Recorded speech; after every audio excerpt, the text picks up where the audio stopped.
So now we're going to combine everything in the previous lectures, and we're going to actually make our first program. So before we make this program, we need to talk a little bit about documentation. We talked about mnemonic variables as a friendly thing for humans. Another thing that's a friendly thing in programs for humans, and you will tend to realize that the human that you're being friendly to when you're writing code and you're doing it well is yourself. So good variable names are going to help you a lot. They might help your teaching assistant, but they're also going to help you. And comments. Comments are a way for us to add text that's ignored by Python to our programs.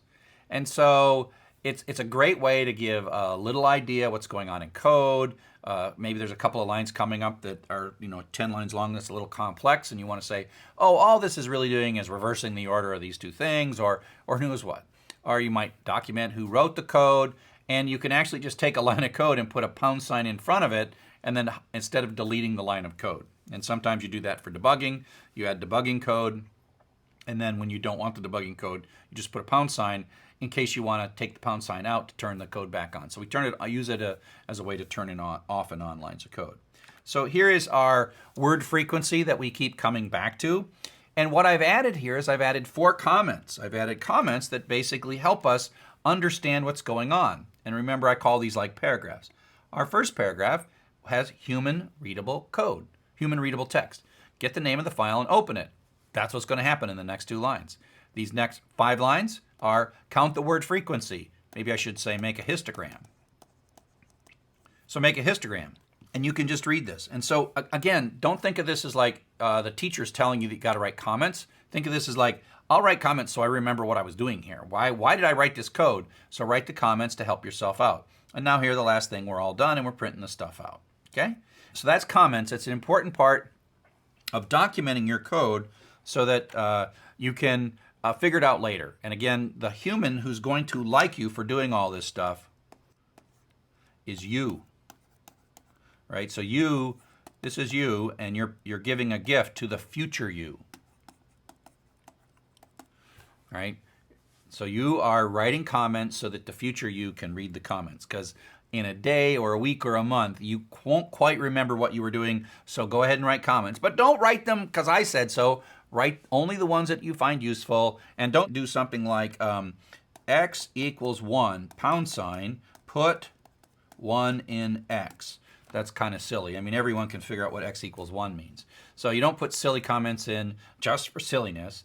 You just put them in so that you can, especially when you have to understand what's going on here, so that people don't have to read quite so detailed. And one of the things they would do is they would read this and check to see if it really did what you said it was going to do to help you debug it, for example. So that's comments.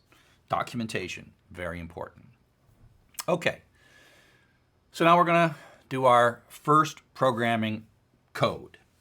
Now, the pattern that's going to happen in here is a pattern that I call, and I was taught 25, 30, many years ago, input, processing, and output are the essential things that computers do. They gather some input, maybe from a file or from a web service. They do some work to it, and then they produce something. In, work, out. The work is the hard part, usually. And so this program is our first program that demonstrates all 3 of those things, input, processing, and output. And it's a 3-line program with 1 comment.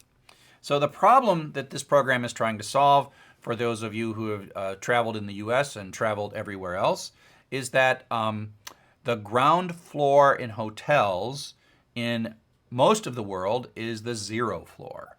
And the ground floor in the United States is the 1 floor. And so you might find yourself in a European elevator asking what is the equivalent United States floor to this floor that I'm sitting on? So if I'm on floor 7, what would be this floor if I was in the United States? And that's the problem we're going to solve. Now, it's probably not going to make us rich if we build an app for this, but perhaps someone can get the European Elevator Converter app into some app store, and maybe you will get wealthy after all. But for now, it just is sufficient to teach us about a full-blown program that does input, processing, and output. It's as simple a program as I could make. So let's take a look at it. A comment, convert elevator floors. That has nothing to do with Python, has to do with you or me reading about this. Then input, Well, remember, input prints out the prompt and then pauses and waits. And then we type, and then we type the enter key, right? And then this 0, this is a string. This string ends up being input in the variable imp. And then it continues to the next line, and it works on the right-hand side. We're going to pull this string 0. We have to convert it to an integer, otherwise we can't add 1 to it. If we just int +1, we'd get a traceback. But we say int of imp, convert it to an integer. Now, if you mess this up and put Bob in, then this thing is going to blow up because int can't convert Bob to an integer. But because we have a 0 here, we're okay. So then we add 1 to it and store that in USF. USF, mnemonic variable name, United States floor, imp, the input we got from the user. I'm using good variable names here. So we store this in, and so we got that becomes 1, and then we print out US floor, comma, USF. Remember, the comma produces this little space down here. And so we have our input, processing, and output in a way that builds us an application. Okay? Now, there's lots of things left to do, and most programs aren't one line long, and there's a lot of work that we're going to have to learn, but this gets us a start. So, we've talked a lot of stuff. We talked about constants, we've talked about variables, we've talked about reserved words, we've talked about type, we've talked about mnemonic variable names, which are both wonderful and a little confusing at the same time.